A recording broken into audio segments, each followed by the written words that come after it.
Assalamualaikum warahmatullahi wabarakatuh. Kami di sini untuk memenuhi tugas dari Bapak Tukiman terkait etika profesi. Di sini kami mengambil etika profesi dari guru. Sebelumnya perkenalkan, nama saya Nikita Zianamita dengan NPM akhir 048. Perkenalkan, nama saya Nabila Saida dengan NPM akhir 271. Perkenalkan, nama saya Devi Namalani Putri dengan NPM akhir 272. Kami di sini sudah berada di SMA Muhammadiyah 2 Surabaya bersama dengan salah satu guru. Boleh perkenalkan diri Bapak? Ya, Assalamualaikum warahmatullahi wabarakatuh. Waalaikumsalam. Ya, perkenalkan nama saya Imron. Lengkapnya Imron Rosyadi. Murid-murid atau partner atau teman seprofesi Pak Imron itu manggilnya Pak Im. Oh, Pak Im. Ya, Oke. atau murid-murid ini, mantan murid ini manggilnya juga Pak Im. Pak Im. Oke. Yang pertama, menurut Bapak, apa yang dimaksud dengan etika profesi guru dalam praktik mengajar sehari-hari? Terima kasih. Menurut pribadi Pak Imron ya, etika profesi sama guru. Jadi ada 3 kata. Dari 3 kata itu kalau digabungkan itu menjadi suatu yang sangat-sangat ditakuti oleh kami Bapak Ibu guru ya. Jadi etika itu aturan, norma atau nilai dan juga perilaku yang harus kami terapkan sebagai seorang guru gitu. Jadi guru yang dalam tugasnya mendidik ya, mengajar, membimbing itu harus punya etika gitu. Jadi semuanya ada kode etik dalam menjalankan profesi kita sebagai guru. Atau bisa kita sebut seperti guru sama siswa itu nggak boleh ada perasaan lebih. Gitu. Kalau itu dilanggar, guru suka atau guru pacaran sama murid, berarti ada pelanggaran etika profesi sebagai guru. Atau dosen suka sama mahasiswanya, nah itu nggak boleh ya. Itu jadi ada aturan-aturan atau norma-norma yang berlaku dalam kita mengajar sebagai profesi guru. Kurang lebihnya seperti itu. Baik.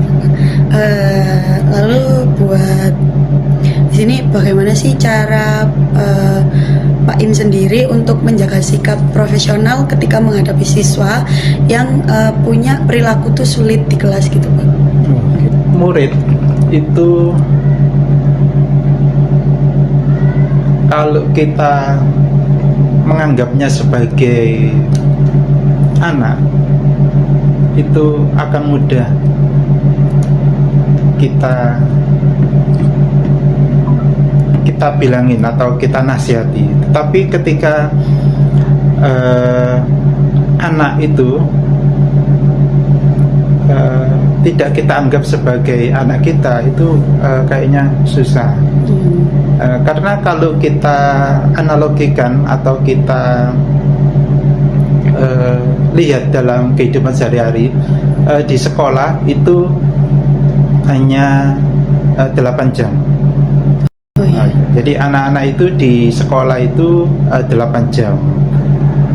Sehari kan 24 jam gitu. Jadi mereka lebih banyak di rumah, di lingkungan masyarakat atau dalam keluarga itu. Nah, yang menentukan anak-anak itu baik atau anak-anak itu bermasalah atau yang tadi ditanyakan itu memiliki perilaku yang sulit. Nah, yang sulit itu ada tanda kutip. Sulitnya bagi Pak Imron, atau sulitnya bagi anak-anak, atau sulitnya bagi orang tua? Nah, ini masih kalimat pertanyaannya masih terlalu universal, masih umum. Kalau sulit menurut Pak Imron itu anak-anak yang susah dibilangi, Ya. itu anak-anak yang nggak nurut, anak-anak yang kalau ada gurunya pura-pura baik di belakangnya, atau anak-anak yang memang dari basic keluarganya sudah, mohon maaf ya, tanda kutip, broken home. Oh iya. Nah, anak yang broken home itu nanti pasti cari perhatian di lingkungan sekolah. Seperti ayahnya suka nempeleng, suka mukul. Jadi ketika di sekolah ketemu sosok laki-laki atau sikap yang seperti ayahnya, dia akan berontak. Oh iya. Nah, di situ akan muncul seperti Pak Imron sebagai guru, kalau melihat kode etik atau perilaku guru atau etika guru, itu Pak Imron sering menghadapi cobaan. Itu ada siswa itu di rumah merasa nggak nyaman, bapak ibunya broken home, mereka nggak nyaman, tapi lebih suka di sekolah. Karena di sekolah Pak Imron suka ngajak siswanya komunikasi, bercanda dan sebagainya. Tapi kalau Pak Imron jadi wali kelas, itu malah Pak Imron jarang bercanda dengan anaknya. Malah setelah lulus baru bercanda. Tapi kalau Pak Imron ngajar di kelas yang lain, itu Pak Imron suka bercanda, suka ngasih pertanyaan yang sifatnya romantik dan sebagainya itu. Jadi untuk pertanyaan yang pertama ini, memiliki perilaku yang sulit, itu kita harus mencari dulu akar permasalahannya. Oh iya, betul. Nggak bisa kita langsung memvonis, oh anak ini nakal, oh anak ini susah sekali untuk dikembangkan atau dan sebagainya. Jadi kita harus cari akar permasalahannya. Kalau akar permasalahannya di rumah, berarti kita harus home visit. Kita datang ke rumahnya, bertamu. Mungkin orang tuanya suka KDRT, akhirnya anaknya cari perhatian di sekolah. Atau mungkin di rumah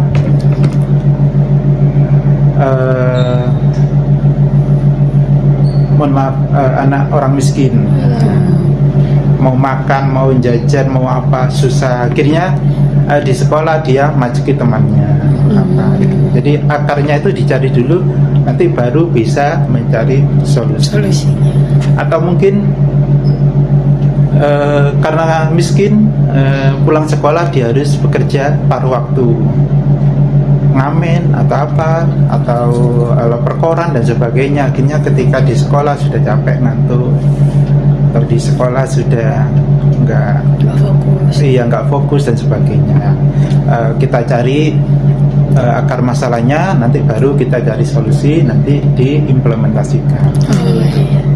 Baik Pak, selanjutnya dalam proses belajar mengajar, bagaimana Pak Im memastikan semua siswa itu diperlakukan secara adil tanpa adanya diskriminasi? Oh gitu. Untuk yang pertanyaan yang kedua, itu ada konteks diskriminasi ya. Kalau diskriminasi ketika pembelajaran itu memang ada. Nggak semua dalam satu kelas itu pintar semua, nggak ada. Nggak ada dalam satu kelas itu bodoh semua, nggak ada. Itu. Jadi ada berbagai macam tipikal anak. Ada yang pintar, ada yang sedang rata-rata, ada yang mohon maaf ya kurang pintar. Ya, jadi dari tiga itu, bagaimana kita sebagai seorang pengajar atau pendidik itu meramu untuk menghindari kata-kata diskriminasi. Nah, itu biasanya Bapak Ibu guru kita yang profesinya sebagai seorang guru itu ada beberapa teknik itu. Jadi ada yang menggunakan pembelajaran dengan teman sebaya. Jadi yang pintar itu diambili, nanti dijadikan teman sebaya, nanti tentor sebaya. Jadi yang pintar-pintar tadi ngajarin temannya yang menengah atau yang lower, yang yang kurang pintar itu. Jadi nanti ada transformasi ilmunya itu lebih cepat seperti itu. Ada siswa itu yang sama guru bahasanya terlalu tinggi. Biasanya guru itu kalau dianggap pintar itu oleh muridnya itu senang. Ada guru itu murid nggak bisa jawab pertanyaan, gurunya itu senang. Semakin muridnya nggak bisa, gurunya semakin senang. Ada yang seperti itu. Ada yang guru itu yang muridnya nggak bisa, pakai bahasa yang lugas, yang mudah itu masih nggak bisa, itu gurunya sedih.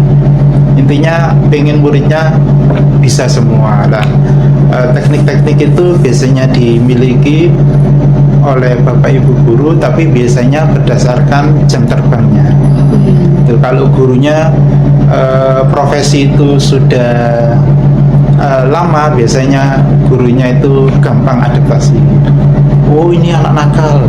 Oh, ini kelas ini harus pakai kekerasan. Nah, biasanya kekerasan itu kalau Pak Imron biasanya buku LKS dipukul. Dipukul sebenarnya nggak sakit, tapi suaranya yang bikin mereka takut. Nah, nanti kelasnya kondusif. Tapi kalau nggak ada seperti itu, biasanya kelasnya nggak kondusif. Biasanya yang diskriminatif ini semuanya pasti ada. Kalau nggak diskriminatif ya biasanya cewek satu kelas sendiri, cowok satu kelas sendiri. Ya, mereka dipisah berdasarkan gender ya, jenis kelaminnya. Kayaknya jarang ada sih di pondok gitu. Tapi kalau di sekolah umum atau negeri itu biasanya pasti ada diskriminasi. Mungkin perbedaan perilaku aja sih. Iya. Oke. Baik, buat selanjutnya menurut Pak Im sendiri, apakah kedekatan antara guru dan siswa memiliki batasan tertentu dalam etika profesi? Kalaupun iya, seperti apa sih Pak batasannya? Batasan. Kalau kita ngomong batasan itu pasti ada. Apalagi kita Pak Imran ini di sekolah Islam. Jadi ada batasan seperti guru cowok sama cewek tidak boleh melakukan kontak fisik seperti salaman. Nah, kalau yang putri assalamualaikum. Nggak boleh yang cepet salam sampai dicium, nggak boleh. Tapi kalau cowok sama cowok ya nggak usah seperti ini, salaman langsung gitu. Tapi kalau yang cewek sama cewek, guru cewek sama siswa cewek ya boleh berjabat tangan gitu. Jadi ada batasan-batasan yang mungkin tidak ada dalam koridor atau aturan-aturan itu, tapi sudah diterapkan gitu. Seperti tadi salaman, terus ketika mengajar tempat duduknya bisa ada batasan. Kalau gurunya cowok dilarang sering-sering ke cewek, nggak boleh, harus dominan. Nah, yang cewek sama guru cewek nggak boleh ke cowok itu. Bahkan untuk melindungi itu di setiap kelas ada CCTV. Jadi kalau ada pelanggaran batasan sampai melakukan kontak fisik dan sebagainya itu bisa diminimalisir. Jadi jangan sampai batasan-batasan. Nah, batasannya itu kalau di dalam Islam, kita kan sekolah Islam, itu sebenarnya di agama kita itu sudah ditanamkan gitu. Jadi kita membatasi pandangan kita. Jadi nafsu itu datang tuh awal mula itu melalui kontak fisik, ya, pandangan nanti melalui dan seterusnya gitu.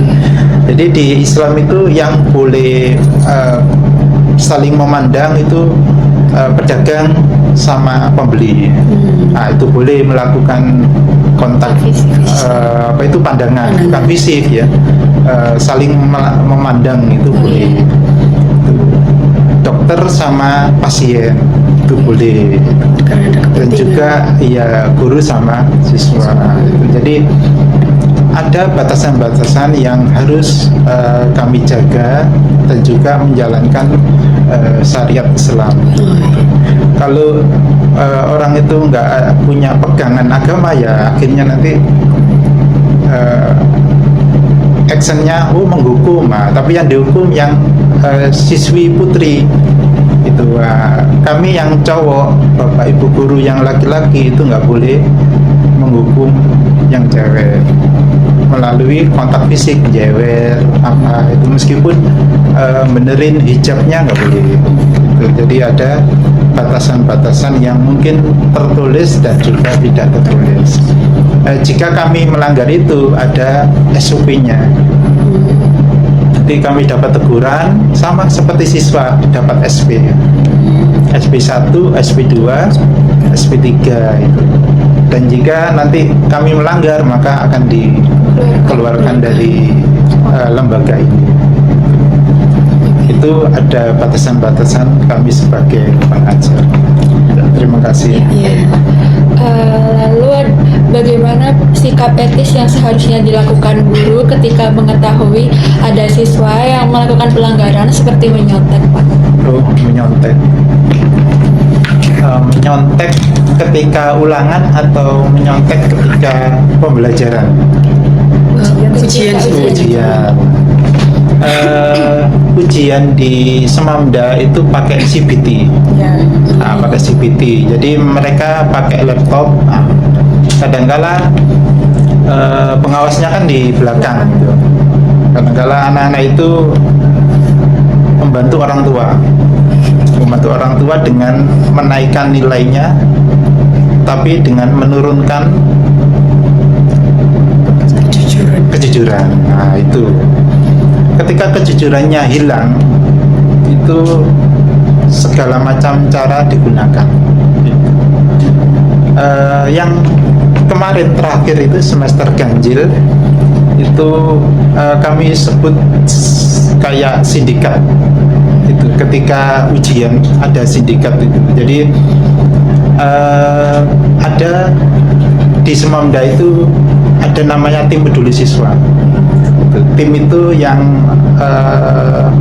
di bawah naungan kesiswaan mengatasi siswa-siswa yang bermasalah.